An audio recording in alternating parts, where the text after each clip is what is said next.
은혜 자리에 나오신 여러분을 예수님의 이름으로 환영하고 또 축복합니다. 우리 이 시간 옆에 계신 분들을 바라보시면서 함께 인사 나눴으면 좋겠습니다. 자, 옆에 계신 분을 보시면서 사랑합니다, 축복합니다. 사랑합니다, 축복합니다. 감사합니다. 저희 한 가지 인사를 더 나눠보려고 하는데요. 자, 다시 한번 이번엔 앞뒤를 바라보시면서 이렇게 인사해 보실까요? 안녕하세요. 이렇게 인사해 보실까요? 안녕하세요. 안녕하세요. 네, 여러분 정말로 안녕하십니까? 정말로 잘 지내고 계십니까? 좋습니다. 자, 오늘 우리가 읽은 본문의 배경은 예수님께서 부활하신 바로 그 첫날 저녁의 일이었습니다. 구약을 통해 예언되었던 그리스도가 죽었다가 3일 만에 다시 살아난다는 말씀이 성취된 인류 역사상 가장 위대하고 위대한 기적이 일어난 그런 날이었습니다. 그러나 정작 예수님의 제자들이 처한 현실은 이 기적과는 다르게 상당히 처참한 것이었습니다. 가룟 유다는 죄책감으로 스스로 목숨을 끊었고 디두모라는 도마는 자리를 비워 없었던 그날에 남은 10명의 제자들은 사방이 꽉 막힌 방 안에 모여 문들을 꽁꽁 걸어 잠근 채 숨도 크게 쉬지 못하고 숨어 있었습니다. 제자들이 왜 이렇게 숨어 있었을까요? 이유는 성경이 기록하고 있습니다. 아주 직접적으로 그 이유를 기록하는데 오늘 본문 19절 말씀을 보니 제자들이 숨어 있었던 이유는 제자들이 유대인들을 두려워하고 있었기 때문입니다. 제자들은 불과 며칠 전에 수치와 모욕을 당하고 자신들이 따랐던 스승 예수가 잔인한 폭력을 당하는 장면을 목격했습니다.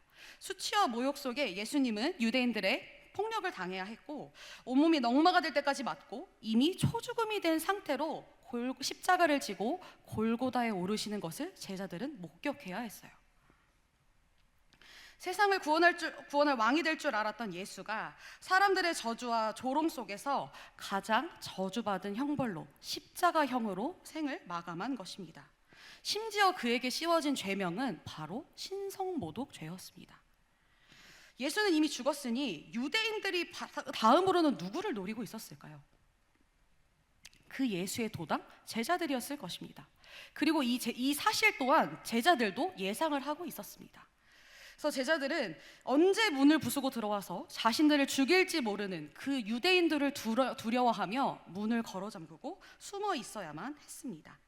자신들을 잡아 죽일지도 모른다는 극심한 두려움과 공포 속에 오늘 제자들은 숨어 있었단 말입니다. 그런데 바로 그때 부활하신 예수님이 닫힌 문을 통과하여 그들 가운데 나타나셨습니다. 그리고 두려움에 떨고 있는 제자들을 향해 첫 마디를 건네셨어요. 뭐라고 하셨냐면 너희에게 평강이 있을지어다. 예수님은 제자들에게 평강이 있을지어다 라고 말씀하셨습니다. 자, 그런데 예수님께서 제자들에게 건네신 평강이 있을지어다 라고 하는 인사는요, 히브리어로 바꾸면 우리가 너무나도 잘 아는 단어가 됩니다. 자, 저를 따라해 보실까요? 샬롬, 샬롬. 네, 샬롬이 됩니다. 이 성경은 헬라어로 기록되었지만 이걸 히브리어로 번역하면 샬롬이 됩니다. 그리고 샬롬은 지금의 이스라엘 사람들도 흔히 사용하는 안녕의 의미를 가지고 있습니다. 조금 더 일상적으로 직접적으로 표현을 하면 예수님은 제자들에게 안녕이라고 인사하신 거예요. 자, 그런데 여러분 이 상황에서 한 걸음 물러나서 이 장면을 냉정하게 생각해 봤으면 좋겠습니다. 지금 이 사방이 꽉 막힌 방 안에서 죽음의 공포에 떨고 있는 제자들에게 안녕하냐라는 이 질문이 적당할까요? 저희가 앞서서 방금 여러분에게 서로 안녕하세요라는 인사를 나눴습니다. 그리고 저도 여러분에게 안녕하시냐고 다시 한번 여쭤봤습니다. 여러분은 안녕하시지요? 그런데 제자들은 안녕 못했습니다. 안녕하지 않았어요. 왜냐하면 제자들은 지금 이들이 숨어있는 이유가 자신들의 가장 절친했던 스승 예수를 잃은 상황이었고 자신들도 예수처럼 유대인들에게 잡혀 죽을까봐 공포에 떨고 있는 상황이었기 때문입니다. 우리는 장례식장에 가서 슬픔에 잠겨있는 유가족들에게 안녕했냐, 잘 지냈냐라고 물어보지 않습니다. 가정에 힘든 일을 경험하고 있는 사람들이나 경제적으로나 건강상의 문제가 있는 사람들에게 잘 지내냐고 묻지 않습니다. 왜냐하면 못 지내는 걸 알고 있기 때문입니다. 지금 제자들 또한 안녕하지 않았고 잘 못 지내고 있는 상태였습니다. 그런 제자들에게 안녕이라는 사실, 굉장히 상황과 맞지 않는 인사였던 것입니다. 그런데 여기서 우리가 말하는 안녕이라는 인사와 안부를 묻는 것을 생각해 본다면, 세상이 말하는 안녕, 세상이 말하는 평안이 무엇인지 생각할 수 있습니다. 우리는 말 그대로 안녕할 때 안녕하라고 하냐고 물어보기도 하고, 때로는 상대방이 무슨 일이 있는 걸 알고도 물어보기도 하고, 때로는 아무것도 모른 채 물어보기도 합니다. 그런데 상대방이 나 사실 못 지내, 사실 안녕하지 않아 라는 이 답변은 자신들이 부모 또는 자녀, 건강과 재정 등의 문제가 있을 때 안녕하지 않다, 잘 지내지 못한다 라는 답변을 합니다. 우리는 상대방의 삶이 아무런 문제가 없다는 걸 알고 있을 때 자신 있게 그들에게 잘 지내냐, 안녕하냐, 어떻게 지내냐라고 물어봅니다.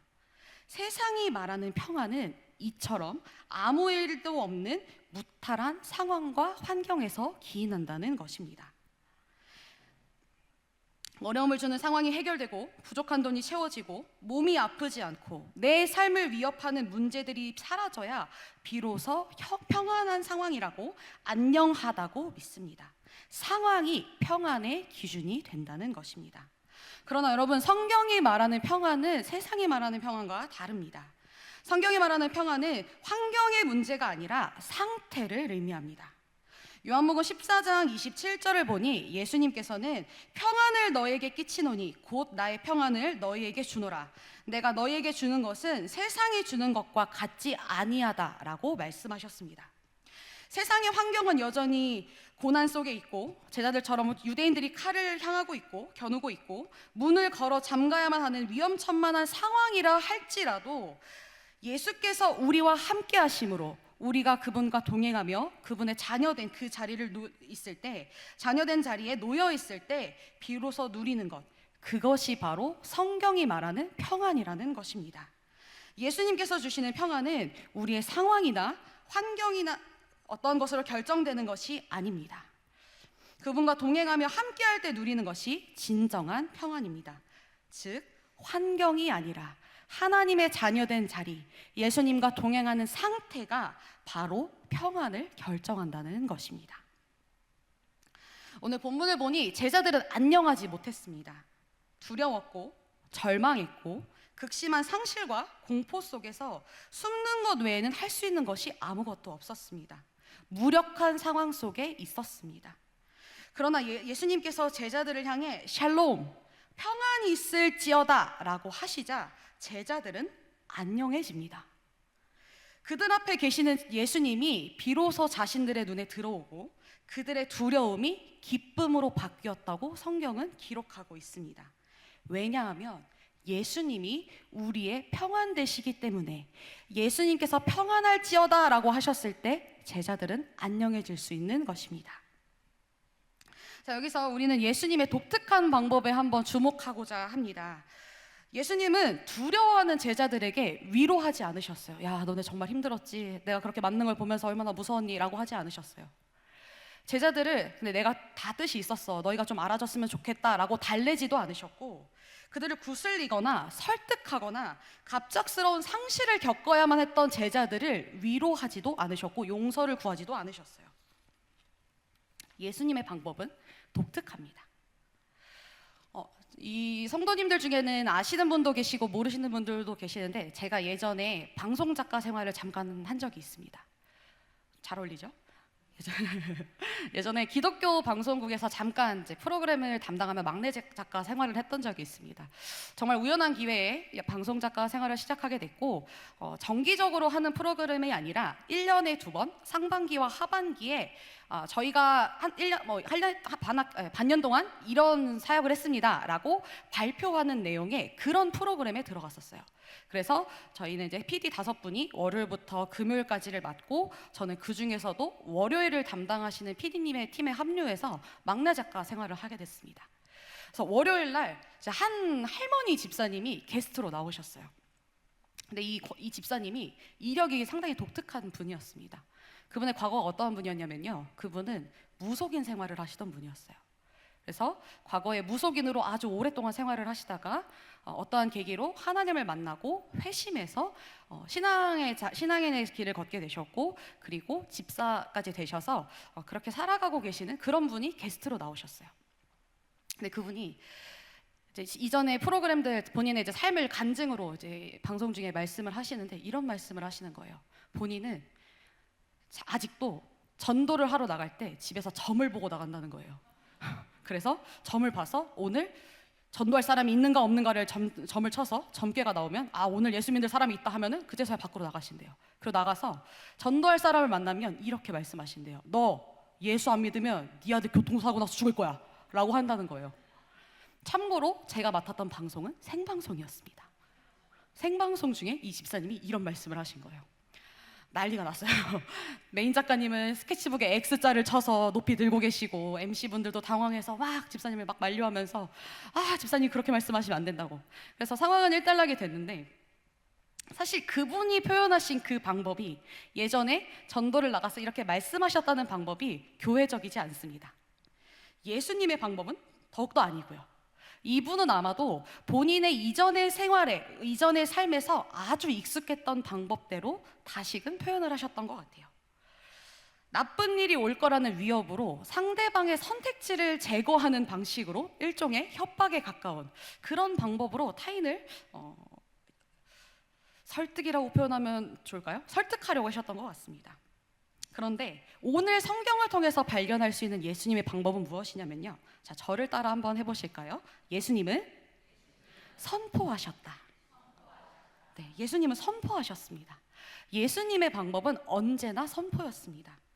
예수님은 처음 제자들을 부르실 때도 나를 따르라 라는 말로 선포하셨어요. 얘들아, 너네가 날 따라오면 참 좋을 것 같은데 한번 생각해 주지 않을래? 라고 하지 않으셨고, 나를 따르라 라는 말로 선포하심으로 제자들을 부르셨습니다.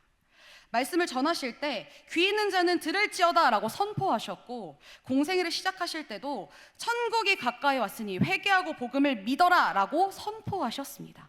예수님의 방법은 선포였어요. 그리고 오늘 본문을 보니 안녕하지 못한 제자들에게 너희에게 평강이 있을지어다 라고 선포하시자 그들에게 평강이 임하며 제자들은 정말로 안녕해졌습니다. 자, 그런데 왜, 요 한 가지 더 생각해 보면 좋겠습니다. 예수님의 방법이 왜 선포일까요? 다른 사람들에게 익숙하고 친근한 방법도 많을 텐데 왜 선포일까요?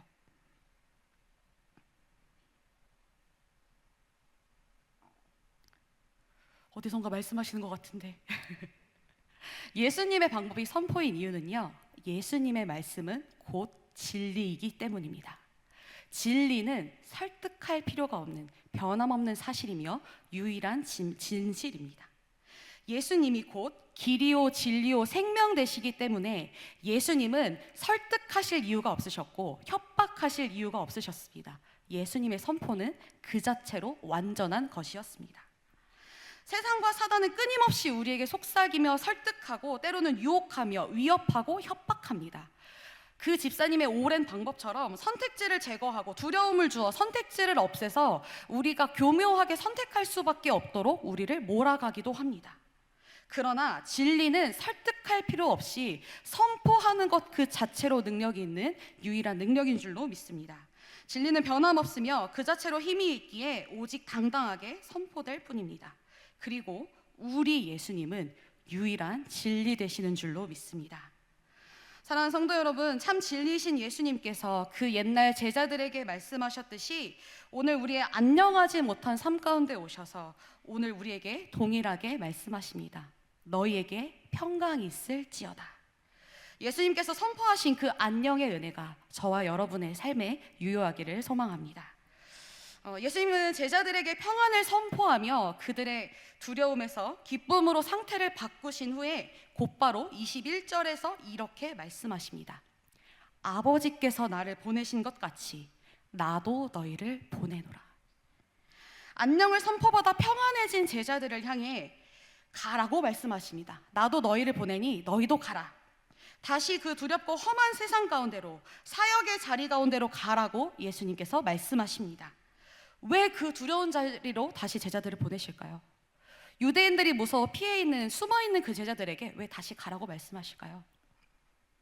이제는 제자들이 각자의 자리에서 예수님께서 하셨듯이 평안을 선포하는 역할을 감당해야 하기 때문입니다.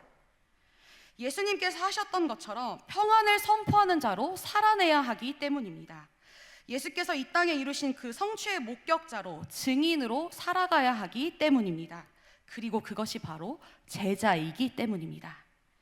이 보내심은, 제자들을 너희의 삶으로 보내신 그 예수님의 말씀은 오늘 우리에게도 동일합니다. 하나님은 우리를 우리의 가정으로, 직장으로, 삶의 터전으로 보내십니다. 그리고 그곳에서 예수가 진리이심을, 예수 안에 참된 평안이 있음을, 참된 안녕이 있음을 선포하길 원하십니다. 그런데 이 선포는요, 단순히 길거리에 서서 예수 믿으세요, 예수님을 믿으면 구원받습니다 라는 말로 외치는 선포가 끝이 아닙니다. 예수님은 우리가 우리의 삶을 통해 선포하길 원하시기 때문입니다. 왜냐하면 예수님께서는 먼저 그 삶을 통해 천국을 선포하신 분이시며, 먼저 그분의 육신을 헐어 십자가를 통한 영원한 승리를 선포하셨기 때문입니다. 물론 말로 선포하는 것도 중요합니다. 세상에는 귀로 들어서 깨닫는 자들도 있기 때문에 말로 선포하는 것도 정말 중요합니다. 그러나 우리의 선포는, 제자된 자들의 선포는 말에만 머무를 것이 아니라 삶으로 이어져 삶으로 드러나야 합니다. 세상 사람들은 상황이 바뀌면 흔들립니다. 경제가 어려워지고 자녀와 가정에 문제가 생기고 건강을 잃으며 평안 또한 잃어버립니다. 그러나 그리스도의 제자된 우리는 위기와 고난 속에서도 평안할 수 있습니다. 우리는 예수님께서 십자가를 통해 선포하신 일들의 목격자이며 증인이기 때문입니다. 예수께서 선포하신 승리를 우리는 본 바요, 들은 바요, 믿는 자들인 줄로 믿습니다. 그리고 이 믿음이 세상과 우리를 구분하는 성도의 품위가 될 줄로 믿습니다. 성경은 성도들을 향하여 그리스도의 편지요, 그리스도의 향기라고 말합니다. 우리가 삶으로 그리스도를 선포할 때 세상은 우리를 통해 예수를 보게 될 것입니다. 세상은 우리를 통해 진리를 알게 될 것이며, 우리가 삶으로 예수께서 이루신 성취를 선포할 때 예수께서 선포하신 그 평강이, 절대로 변하지 않는 그 진리가 세상 가운데 임할 줄로 믿습니다. 이제 말씀을 맺고자 합니다. 사랑하는 성도 여러분, 때로 우리의 삶은 제자들처럼 스승을 잃고 두려움에 문을 닫고 숨어 들어갔던 그 제자들처럼 버겁고 힘들 때가 많습니다. 삶의 무게에 압도되어 내 영혼이 전혀 안녕하지 못하다고 느낄 때가 있습니다. 그러나 우리가 기억했으면 좋겠습니다. 우리의 안전함과 평안은 내 삶의 환경이 아무 일도 없기 때문에, 무탈하기 때문에 유지되는 것이 아닙니다. 예수 그리스도께서 이미 십자가를 통해 선포하신 그 영원한 승리를 믿는 믿음에 우리의 안전함이 있고 우리의 평안이 있습니다. 세상이 우리를 어떻게 뒤흔든다 할지라도 만왕의 왕이신 하나님이 우리 아버지가 되시고 우리는 그분의 자녀가 된다는 이 굳건한 상태는 절대 변하지 않습니다. 예수님이 우리 인생에 평안을 선포하셨습니다. 그 선포된 평안을 믿음으로 붙잡고 한 주간의 삶을 살아갈 때 세상은 요동하고 세상은 흔들리고 여러분의 삶의 상황과 환경이 바뀐다 할지라도 예수 그리스도를 믿는 그 믿음 가운데서 그 영원한 승리를, 그 영원한 평안을, 그 영원한 안녕을 온전히 누리는 저와 여러분이 되었으면 좋겠습니다.